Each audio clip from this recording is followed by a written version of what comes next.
Será que o Deus omnipotente, omnisciente, o Deus todo-poderoso, Criador do céu e da terra, não sabia que o anjo Lúcifer um dia tornaria-se diabo Satanás e que se iria rebelar contra o reino dele? Será que Deus, sendo tão poderoso, o Deus omnisciente que sabe tudo, não sabia que um dia, por intermédio de Lúcifer, o diabo, o Adão iria rebelar-se contra o seu reino? Vamos ver o que a Bíblia diz sobre o assunto, porque esse assunto é tão importante, porque é o assunto que traz o sofrimento que vivemos hoje entre a humanidade. Se há morte, se há vida, se há sofrimento, se há miséria, tudo isso é devido a esse assunto da rebelião do homem contra o reino de Deus. Mas antes de entrarmos exatamente na matéria, queria pedir imensas desculpas àqueles que me seguem nas redes sociais para dizer que eu estive um bocado ausente porque tive de baixa, apanhei o Covid-19 e fiquei doente por muito tempo e só nesta fase é que estou a recuperar tanto desta enfermidade que tive. Essa é a razão pela qual tive ausente das redes sociais. Vamos então começar. Vamos hoje tentar decifrar se o Deus, sendo o Criador de tudo e todos, não sabia ou se Deus foi surpreendido pela atitude de Lúcifer e pela atitude do Adão. Vamos ver o que a Bíblia diz. No livro de 1 de Pedro, capítulo 1, versículos 19 e 20, ali aprendemos que antes de tudo acontecer, que antes do incidente que aconteceu, da rebelião de Lúcifer contra o reino de Deus e a rebelião de Adão contra o reino de Deus, antes disso acontecer, o Deus já tinha previsto. Deus previu mesmo isto antes da criação do mundo. Quer dizer que quando Deus estava a criar o mundo, o céu e a terra e tudo, já estava dentro do plano da rebelião de Lúcifer, da rebelião do homem e a solução para essa rebelião. Vamos confirmar com a Bíblia. Vamos ler 1 de Pedro, capítulo 1, versículo 19 e 20.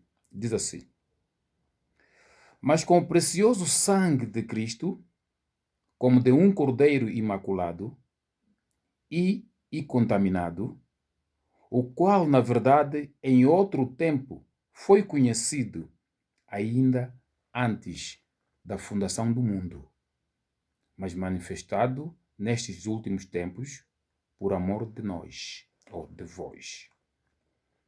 Aqui diz-nos que Jesus Cristo, que é a solução dos problemas da humanidade, que é a solução da resolução do pecado, que é a solução para o novo reino, foi preparado para ser crucificado em detrimento do pecado do homem antes da fundação do mundo. Revelação capítulo 13, versículo 8. E adoraram-na todos os que habitam sobre a terra, esses cujos os nomes não estão escritos no livro da vida do Cordeiro, que foi morto desde a fundação do mundo. Jesus Cristo foi crucificado antes da fundação do mundo. Se foi crucificado antes, quer dizer que o Deus já tinha planificado e Deus já tinha na mente. Por isso é que ele, antes de criar o mundo, primeiro criou a solução daquilo que havia de ser a rebelião. Criou a solução daquilo que havia de ser o problema. Vamos continuar. Romanos capítulo 8, versículo 29. Romanos 8, 29. Diz-nos assim: Porque os que dantes conheceu, também os predestinou para serem conformes a imagem do seu filho, a fim de que ele seja o primogênito entre muitos irmãos. Que fala da predestinação, que aqueles que o Deus predestinou para fazerem parte do reino vindouro, para fazerem parte do plano da salvação, foram predestinados antes mesmo de tudo, para que um dia fizessem parte da nova família, que é a família de Deus, e que Jesus já estava lá no plano para ser o primeiro de todos que vierem a nascer de novo em Cristo e para o reino de Deus. Tudo isso descreve o facto de que Deus sabia que tudo havia de acontecer e que nada do que aconteceu, tanto na rebelião de Lúcifer contra o reino de Deus, como de Adão contra o reino de Deus, tudo isso não apanhou de surpresa a Deus. Atos 2:23. Atos 2:23 diz assim: a este que vos foi entregue pelo determinado conselho e presciência de Deus, tomando-o vós, o crucificastes e matastes pelas mãos de injustos. Aqui diz que este foi entregue pelo determinado conselho. Quer dizer que Jesus Cristo foi entregue para ser crucificado pela decisão do conselho de Deus. O Deus decide, por si mesmo ele decide. Ele quando diz, façamos o homem, é um conselho. É o Deus Pai, Deus Filho, Deus Espírito Santo, que decidiram que tinha que ser assim. E foram eles que decidiram que Cristo tinha que ser entregue para ser crucificado para a salvação do homem da rebelião que havia de acontecer, que já estava praticamente programada a rebelião. Então, concluímos aqui que tudo o que aconteceu, ou antes de Deus criar os céus e a terra, já tinha criado uma solução para a saída do problema que havia de acontecer depois da criação. Então, sendo assim, nós temos que tentar descobrir se quem é que toma as decisões ou o mal, qual é a origem de tudo isso? Por que que isso aconteceu e quem é o autor de tudo quanto acontece com os seres humanos? Se o ser humano sofre o que sofre, passa miséria, o ser humano passa muitos problemas ao longo da sua vida aqui na face da Terra, quem é o responsável? Será o responsável o diabo? Se é que o responsável é o diabo, então por que o Deus permitiu para que o diabo se tornasse diabo? Se a culpa é de Adão, por que o Deus permitiu que o Adão rebelasse contra Deus? Porque o Deus é todo poderoso, ninguém se opõe a ele. Ele poderia muito bem impedir o diabo para não se rebelar, como também podia impedir o Adão para não se rebelar. Então, quer dizer que o sofrimento que vivemos hoje é da inteira responsabilidade do próprio Criador, que é o Deus. Porque se acusamos o diabo não tem poder nenhum. Nenhum anjo no céu tem mais poder que Deus. Deus tinha poder de impedir para que ele não se rebelasse. Adão também é outro coitado. O que o Adão podia fazer? O Adão também não podia fazer nada.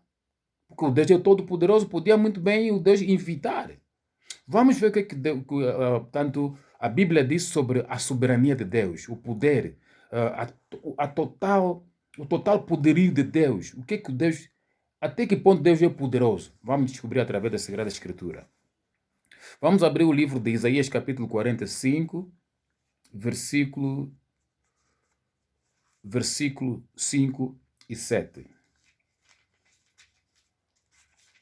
Isaías 45, 5 e 7. Diz assim: Deus falava para o rei da Síria, porque o Deus usou muitas das vezes o rei da Síria para castigar os israelitas quando se desviassem dos mandamentos de Deus. Então ele estava a dizer para o rei da Síria e dizia assim: eu sou o Senhor e não há outro fora de mim. Não. Desculpa. Eu sou o Senhor, e não há outro fora de mim, não há Deus. Eu te cingirei, ainda que tu me não conheças, para que se saiba desde o nascente do sol e desde o poente que fora de mim não há outro. Eu sou o Senhor e não há outro. Verso 7. Eu formo a luz e crio as trevas. Eu faço a paz e crio o mal. Eu, o Senhor, faço todas essas coisas. O Senhor cria a escuridão, cria a luz, traz a paz, traz a guerra. O Senhor é o autor de tudo. Ela acabou de afirmar aqui em Isaías. Deuteronômio capítulo 32, versículo 39. Deuteronômio 32, 39. Diz assim: Vede agora que eu sou, mas e mais nenhum Deus comigo. Eu mato e eu faço viver. Eu firo e eu saro. E ninguém há que escape da minha mão. É o Deus que mata, é o Deus que dá vida, é o Deus que fere e é o Deus que cura. E que ninguém consegue livrar-se da mão de Deus. Quer dizer que se alguma coisa acontece no homem ou ao ser humano, de bom ou de mal, o Deus é responsável. Porque se algum mal está a acontecer contigo, significa dizer que esse mal Deus permitiu. Porque ninguém consegue se opor ao poder de Deus. Nem o diabo tem o poder de mexer um dedo, se o Deus não o permitir.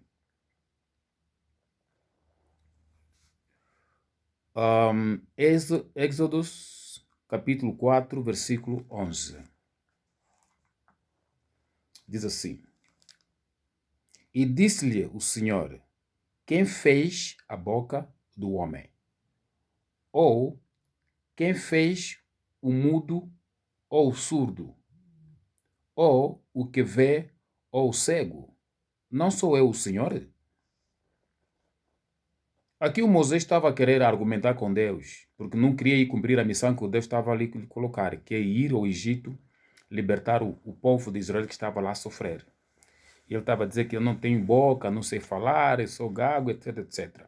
Deus disse, olha, eu sou responsável de tudo. Eu é que faço a boca do homem, eu é que faço o homem falar ou ser mudo, o homem ser surdo ou o homem ouvir. Eu sou responsável de tudo.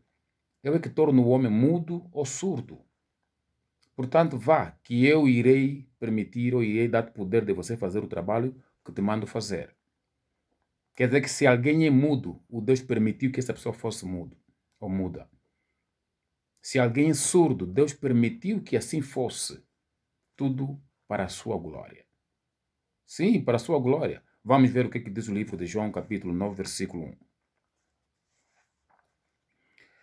9:1 de João, diz assim, até 3, diz assim: E passando Jesus viu um homem cego de nascença.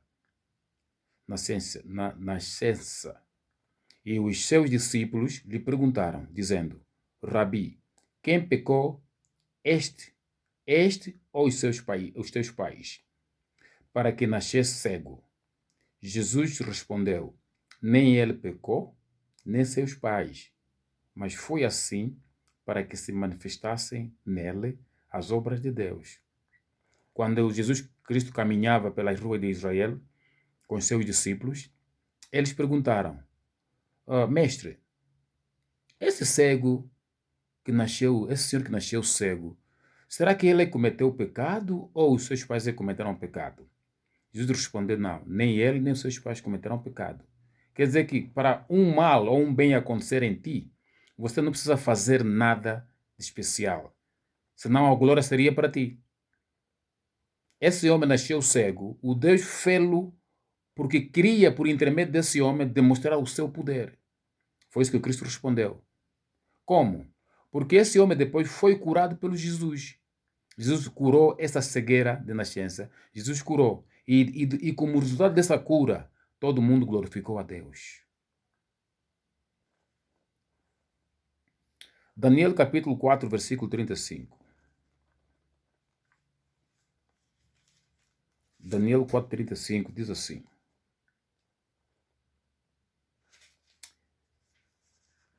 Daniel 4:35 diz assim. E todos os moradores da terra são reputados em nada. E segundo a sua vontade, ele opera com o exército do céu e os moradores da terra. Não há quem possa estrovar a sua mão e lhe diga: que fazes? O Deus tem o controle dos anjos e dos seres humanos. Por isso é que eu disse há bocado que o Deus tem poder sobre o anjo Lúcifer. Quer dizer que o Deus tem o poder de dizer sim, não, vai, não vai, fica aqui, senta aqui, fica de pé, etc, etc. Ele disse que tanto os anjos como os seres humanos estão sob o controle de Deus. Nenhum deles pode dizer: o que é que estás a fazer? Nenhum pode dizer. Até o próprio Lúcifer e os demônios, os anjos, são sustentados pelo próprio Deus, aguardando até o último dia para o castigo eterno deles. É o Deus que os mantém vivos.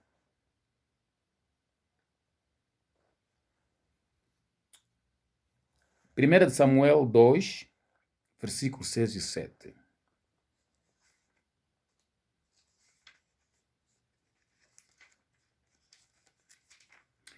Primeira de Samuel 2, 6 e 7. Diz assim. O Senhor é o que tira a vida e a dá, faz descer a sepultura e a faz tornar. Quer dizer que o Deus é que tira a vida e a dá. Portanto, Deus também faz o ser humano ir à sepultura e também consegue trazê-lo de volta, porque ele tem controle de tudo e é todo poderoso. O Senhor empobrece e enriquece, abaixa e também exalta. Se você acha que você é rico, então quer dizer que o Deus permitiu que você fosse rico. Independente do teu esforço que você trabalhou, o Deus ainda assim permitiu que você fosse rico. E se você é pobre, independentemente do esforço que você faz, sempre serás pobre, porque o Deus assim quilo que você seja assim, rico ou pobre. Quer dizer que tudo depende da vontade de Deus. Você já lembrou que tanto no desporto, como no mundo da ciência, como no mundo dos negócios, etc, etc, quando o ser humano atinge um sucesso, celebra. Então, se o ser humano tem tanto poder de fazer com que as coisas aconteçam, por que quando chega, atinge o sucesso, celebra, fica alegre? Por quê? Porque nem ele próprio tinha certeza que havia de ganhar. Então celebra porque é vitória, é motivo de celebrar, porque não não é do seu poder, não está ao seu alcance. Não está. Sendo assim, celebra. Celebra porque sabia que não era possível fazê-lo sem auxílio de um ser supremo. Por isso é que o homem celebra quando tem um sucesso. Provérbio capítulo 19, 21, esse vai nos responder do que acabei de dizer. Provérbio capítulo 19, 21, diz-nos assim. Muitos propósitos há no coração do homem, mas o conselho do Senhor permanecerá. O homem tem muitos planos na sua mente, no seu coração, faz tanta coisa, amanhã farei isso, depois farei aquilo, gostaria de ter aquilo e isto. Mas somente aquilo que o Deus planificou para a sua vida é que prevalecerá. Você pode fazer 1001 planos, mas só o plano de Deus para a tua vida é que vai prevalecer. Crônicas, 1 de Crônicas, capítulo 29, versículo 11 e 12. Diz assim. Tua é, Senhor, a magnificência, o poder e a honra, e a vitória e a majestade. porque teu é tudo quanto há nos céus e na terra. Teu é, Senhor, o reino, e tu te exaltaste sobre todos como chefe. O Deus tem todo o poderio, tem toda a magnificência, tem toda a majestade, ele se exaltou acima de tudo e todos. Ele é Deus e mais ninguém existe com um poder igual a ele. Versículo 12. E riquezas e glória vêm de diante de ti, e tu dominas sobre tudo, e na tua mão há força e poder, e na tua mão está o engrandecer e adorar, e o engrandecer e dar força a tudo. O Deus tem o controle absoluto de tudo em cada ser humano. Portanto, não existe, não pode, não deve existir nenhuma dúvida que o Deus é responsável de tudo quanto acontece ao homem, ao ser humano. Jeremias 27, 5. Jeremias 27, 5 diz assim: Eu fiz a terra, o homem e os animais que estão sobre a face da terra, pelo meu grande poder e com o meu braço estendido, e a dou àquele que me agrada em meus olhos. Deus criou os céus e a terra e tudo que nele existe, e ele a dá a quem bem ele entender. Quando Deus resolveu dar a terra de Canaã aos filhos de Israel, ele tinha todo o direito, porque ele é o dono dos céus e da terra. E por isso, quando ele resolveu colocar os filhos de Israel na terra de Canaã e expulsar os que lá viviam, é o direito dele. É o direito dele. Ninguém podia se opor, porque se ele é o dono, ele daria ou dá, resolve dar a quem ele bem entender. E ninguém pode dizer: o que estás a fazer? Lamentações 3:37 diz assim: quem é aquele que diz, e assim acontece, quando o Senhor o não mande?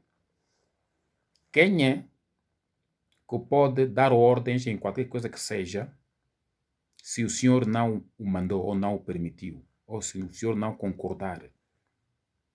Por isso não há necessidade de ter medo de nada, ou ter medo do feiticeiro ou do diabo. Se o feiticeiro acha que quer te fazer mal ou deseja te fazer mal, e não for a vontade de Deus, nada pode acontecer contigo, segundo as Escrituras. Concluímos que tudo o que aconteceu desde a rebelião de Lúcifer ao jardim do Éden até nos dias de hoje, é tudo plano de Deus. A rebelião do homem no jardim do Éden não fez Deus coçar a cabeça, estressar e acreditar e falar positivo, que não aconteça. Oxalá que, meu Deus, não aconteça, oxalá que o Adão não cometa. Nada, não, não, não, não. Tudo o que aconteceu até nos dias de hoje é o plano de Deus. Tanto o sofrimento como as alegrias dos seres humanos, tudo o que vemos hoje, os desastres naturais que vemos hoje, é tudo o plano de Deus. Agora a questão é, por que o Deus planeou as coisas assim? Por que o Deus iria criar um mundo e depois querer destruí-lo? Deus criou e quando criava disse que viu que estava tudo bom. Afinal de contas tinha o plano de depois destruir o que criou, até o próprio ser humano e tudo que existe. Por que o Deus faria isso? Essa é a questão lógica, né? E a outra questão lógica, então se o Deus tem o controle de tudo, por que ainda nos responsabiliza quando pecamos? Vamos ver o que o livro de Romanos. Primeiro ver o livro de Isaías, capítulo 45, versículo 9. Vamos ver o que o Deus diz. Isaías 45, versículo 9, diz assim: Ai daquele que contende com seu Criador, o caco entre outros cacos de barro. Porventura dirá o barro ao que o formou: Que fazes? Ou a tua obra não tens mãos? Ai daquele que tenta argumentar contra Deus. Se o Deus é o teu Criador, como é que você vai dizer, não devias me criar assim, devias me criar assim? O que é que você sabe se você foi criado? Aqui, a chamada de atenção é ao homem que vai querer dizer, então Deus não presta, o Deus é injusto, não devia fazer aquilo. Ele está a dizer que como é que a coisa criada vai mandar ao seu Criador como é que as coisas deviam ser. Por isso é que em Deus não há injustiça. Quem é o homem para julgar? Porque a justiça é uma palavra jurídica. Quem é o homem para levar o Deus no tribunal? Que tribunal é que o homem vai levar a Deus? Porque se o Deus é o dono do tribunal, e ele é que é o juízo final. Ele é o alto, é o supremo. Tanto você goste ou não gostes, não tens nada, não tens solução. Mesmo que você escolha rebelar-se contra esse Deus, já que você acha que ele não é um Deus justo, rebela-te, mas não vai a lado nenhum. Não te vai valer nada. Romanos capítulo 9, versículo 19. Romanos 9, versículo 19 a 23. Diz assim: Dir-me-ás então, por que se queixa ele ainda? Porquanto quem resiste à sua vontade? Mas, ó homem, quem és tu quem és tu que a Deus replicas? Quem és tu para questionar a Deus? Porventura a coisa formada dirá ao que a formou, porque me fizeste assim? Ou não tem o oleiro o poder sobre o barro, para da mesma massa fazer um vaso para honra e o outro para desonra? Ele diz que o oleiro que faz a panela, ele tem o direito de fazer uma panela mal feita ou para destruir, e fazer outra panela para honra. Portanto, ele é que manda, isso é da prerrogativa dele. Versículo 22. E que direis se Deus, querendo mostrar a sua ira e dar a conhecer o seu poder, suportou com muita paciência os vasos da ira preparados para a maldição? Ele disse que tal se Deus criou essas panelas para demonstrar nessa panela a sua ira, não é? E para demonstrar a sua ira e querendo mostrar a sua ira e dar a conhecer o seu poder. Por intermédio desses vasos da desonra que o Deus criou, ele demonstra o seu poder, como é que ele é poderoso, e também demonstra como é que ele pode, até que ponto ele pode irar-se. Então, isso aqui é uma alegoria que mostra que Deus criou uns para serem destruídos, outros para serem salvos. Tudo da prerrogativa dele como Deus, o Criador. Versículo 23. Para que também desse a conhecer as riquezas da sua glória nos vasos de misericórdia que para a glória já dantes preparada. Ele diz que aos vasos de honra ele criou para demonstrar a esses vasos de honra a sua glória. Uns foram criados para o Deus com habitar com ele, lhes mostrar a sua magnificência, e os foram criados para serem destruídos. Esse é o versículo 23. Entretanto, nós aqui encontramos a resposta. Se havia na nossa mente ou na tua mente qualquer questão que tivesse tendência para a rebelião, não é? Para dizer não, então Deus não é um Deus justo, não é um Deus não é bom, é mau, etc, etc. É melhor pensar diferente, porque Ele é Deus. É assim, tanto quando Ele resolveu criar o céu e a terra e os seres humanos, tudo o que existe, Ele cria ou tinha em mente o plano, estava a criar com dois objetivos: para demonstrar o seu poder, a sua ira, e, por outro lado, para demonstrar a sua glória e misericórdia sobre a sua criação. Para demonstrar o seu poder e ira para os que foram criados para para a destruição, e por outro lado, separou uns para mostrar a sua glória e misericórdia para os vasos da honra. Esse é que é o propósito inicial de Deus para com a sua criação inicial. O Deus, antes de criar o céu e a terra e de tudo, já sabia que isso aqui está a ser criado para um dia ser destruído e para depois, em Cristo, Deus recriar tudo de novo. Nessa recriação, aqueles que sobrarem, que forem viver no reino de Deus, vão ser gratos a Deus para sempre, porque conseguiram compreender que, afinal de contas, foram criados ou foram separados da ira de Deus, sem o esforço deles, sem a contribuição deles, e porque Deus os amou, por isso que Deus os separou da ira, também seriam destruídos. Portanto, esse é que é o objetivo.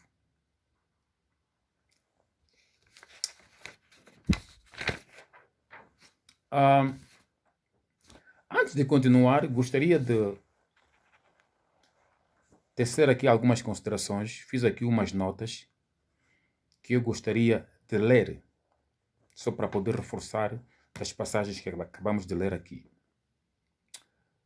O ser humano só reconhece a existência de Deus quando está em apuros. A rebelião do homem serviu para humilhá-lo, ou a rebelião serviu para humilhar o homem e destruir a sua soberba, que é o seu orgulho, para que ele não tenha motivos para o orgulho e para que este reconheça a sua dependência total sobre o seu Criador. E, por outro lado, com o homem em falta, com Deus, Deus tem a oportunidade de demonstrar a sua suficiência sobre o homem, tudo para a sua glória. Deus, depois de criar o homem, permitiu de propósito que o homem pecasse para que o homem não tenha motivo de dizer: não, mas eu nunca pequei, desde que Deus me criou, nunca pequei, portanto, eu sou um bom rapaz, eu obedeço tudo, obedeci tudo, nunca cometi nenhum erro, portanto, sou bom. E chegar mesmo ao ponto de dizer que não preciso de Deus, porque se eu consigo cumprir a lei, não consigo desagradar a Deus, por que eu preciso de Deus? Então, essa soberba, esse Deus que vive no ser humano, tem de ser destruído. E como é que pode ser destruído? É humilhar o homem até o máximo, para depois ele gritar: Deus, ajude! E ali o Deus venha para demonstrar a sua misericórdia sobre este homem que ele tanto ama. A queda do homem só se explica pelo facto de que o Deus ama tanto o homem e que a única maneira de despertar o homem que o Deus ama-o é primeiro arrumá-lo, destruir a soberba, o orgulho, para depois surgir e dizer: eis-me aqui. Porque depois de você humilhado ao máximo, você não tem como senão gritar para Deus, pedir socorro a Deus, e assim o Deus tem a oportunidade de dizer: eis-me aqui, e ele, usando a sua misericórdia, que é abundante, salva-te, e a partir dali você para sempre é grato a Deus, porque sem Deus não podemos viver. Vamos consultar o livro de Efésios capítulo 2, versículo 8 e 9.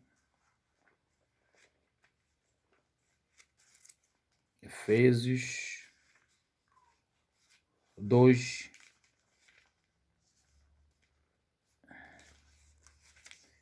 Efésios 2, 8 e 9. Porque pela graça sois salvos, por meio da fé. E isto não vem de vós, é dom de Deus. Não vem das obras, para que ninguém se glorie.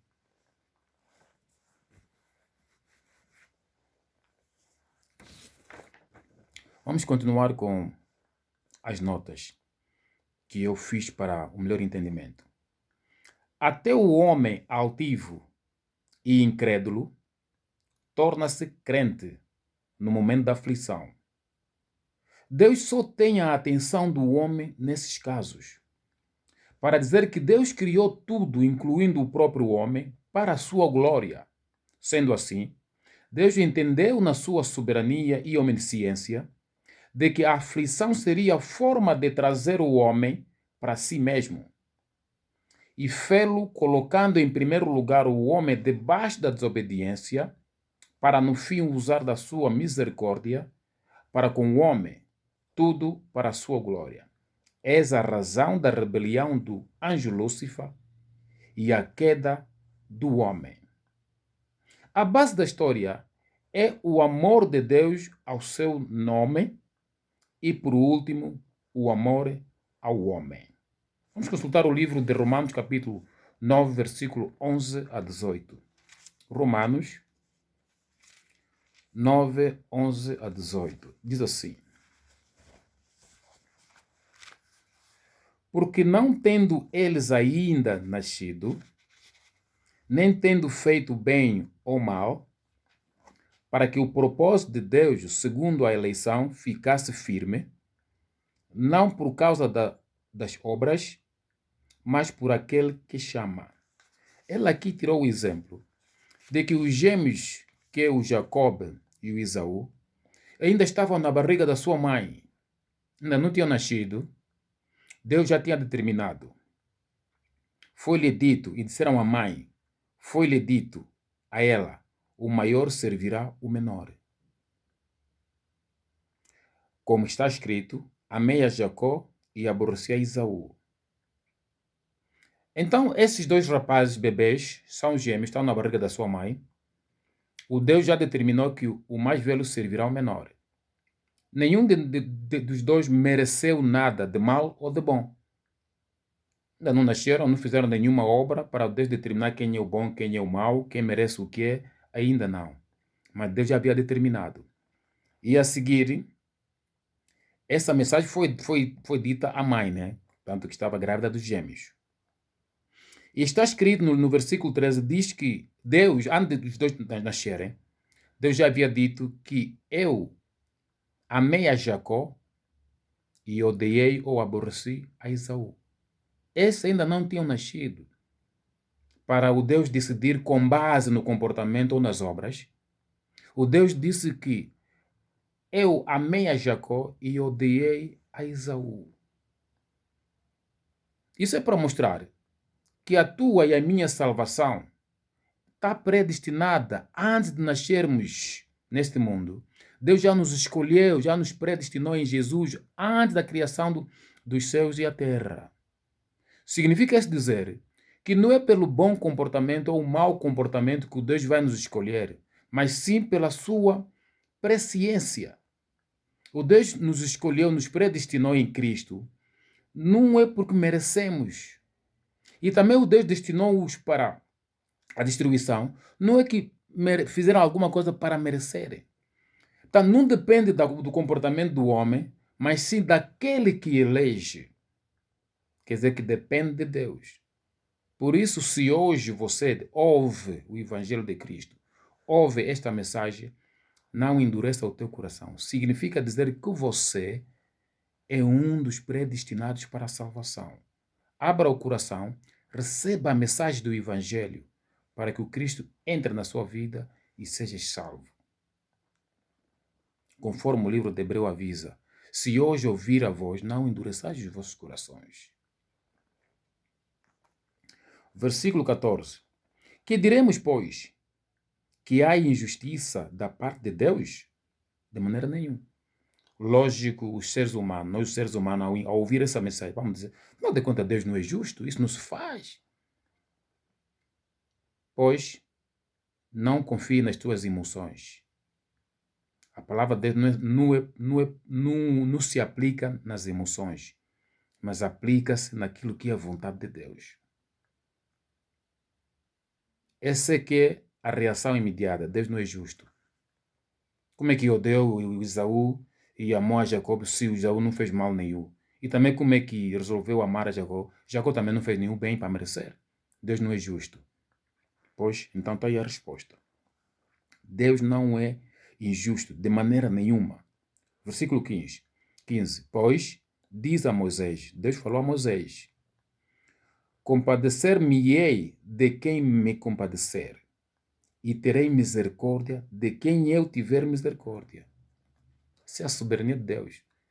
Eu vou ter compaixão de quem eu quiser ter. Vou me compadecer com quem eu bem quiser me compadecer. Deus não pode ser subornado, não pode ser corrompido. Deus não é corrupto. Porque tenho que fazer isso para o Deus me amar mais ou para o Deus me escolher. Deus não pode ser corrompido. Deus não pode ser bajulado. Se ele quiser ter compaixão de alguém, ainda que esse alguém tiver a rebolar na lama, é aquela pessoa que ele quer. Não é pelo que ele fez. Jacó foi escolhido antes de nascer. Esaú foi odiado antes de nascer. Então não depende do homem. É ali onde a religião torna-se inimiga do reino, torna-se inútil. Porque a religião tem como denominador comum fazer coisas para agradar a Deus. Com o objetivo de ser salvo. Negativo. A salvação é gratuita e venha por intermédio da fé em Cristo. Não por meio de obras, que é religião, porque obras é religião. Por isso, quando Cristo veio ao mundo, ele dizia para os líderes religiosos e a religião, o judaísmo, disse, eu sou o caminho, a verdade e a vida. E que ninguém vai ao Pai senão por mim. Ele estava a querer dizer que eu vim para substituir a religião pelo reino. Vim substituir a religião por mim. Quer dizer que a religião deixa de ter valor, deixa de existir quando Cristo chega. Que ele disse, do momento em que ele chega, ele diz, eu sou o que você precisa para chegar ao Pai. E não a religião que é baseada por meio de obras.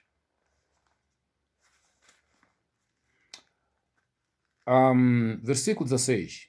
Assim, pois, isto não depende do que quer, não é? Isso não depende de quem quer ser salvo, nem de quem corre, nem daquele que faz para ser aceito a Deus, mas de Deus que se compadece, mas de Deus que tenha compaixão, ou que vai ter compaixão. Não depende daquele que... Isso não é questão de você querer ou fazer para ser aceito, mas sim depende de Deus que vai usar de compaixão sobre você. Versículo 17. Porque diz a Escritura a Faraó, para isto mesmo te levantei, para em ti mostrar o meu poder e para que o meu nome seja anunciado em toda a terra. Ele disse a Faraó, quando o Deus estava para libertar o povo do Egito, o povo dele, o povo de Israel do Egito, da escravatura do Egito para a terra prometida, Deus disse a Moisés que é para ir lá libertar o povo. Mas todas as vezes que Moisés foi ter com o Faraó para libertar o povo de Deus, o Faraó dizia não. E isso deu o ensejo ao Deus de mostrar todos aqueles milagres que aconteceram no Egito, porque ele próprio, Deus, endureceu o coração de Faraó, tornando-o teimoso e resistente à palavra de Deus. Deus o tornou de coração duro para resistir a Deus, como forma de poder demonstrar o seu poder. Com que objetivo? Para tornar o nome de Deus famoso sobre a terra. Ele é que endureceu o coração de Faraó, para que, ao demonstrar os milagres todos, possa tornar o seu nome famoso sobre a terra. Versículo 18. Logo, pois, compadece-se de quem quer e endurece a quem quer.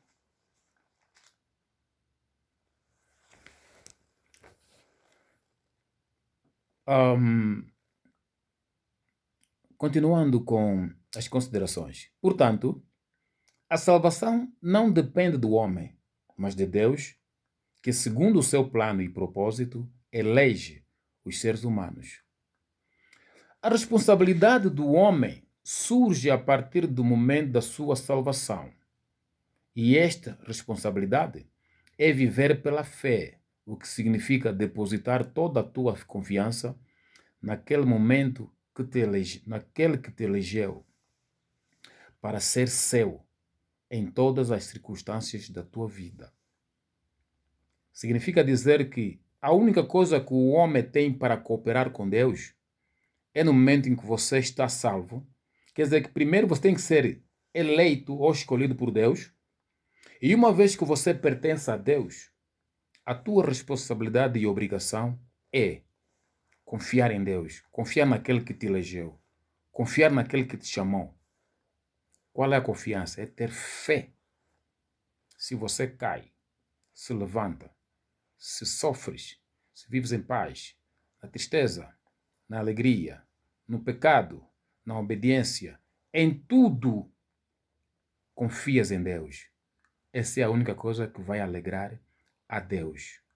Mas antes da sua conversão, antes da tua conversão, antes de Deus te converter em Cristo, você não tem hipótese. Até quando você é convertido em Cristo e tens uma função e uma obrigação. Fé em tudo quanto acontece na tua vida. Vamos ver o que é que o Gálatas capítulo 5, 16 diz.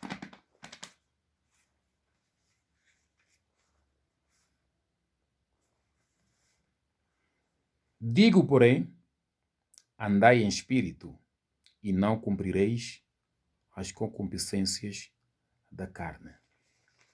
Andar em espírito é andar em fé. Porque está escrito, o justo viverá pela fé. Continuando com as considerações. Por isso, você que tem o privilégio de ouvir o Evangelho de Cristo, não endureça o teu coração, porque o Evangelho de Deus, porque o Evangelho é Deus batendo a tua porta. Abra para Cristo entrar no teu coração, para a tua salvação. Isto é sinal que você é um dos eleitos.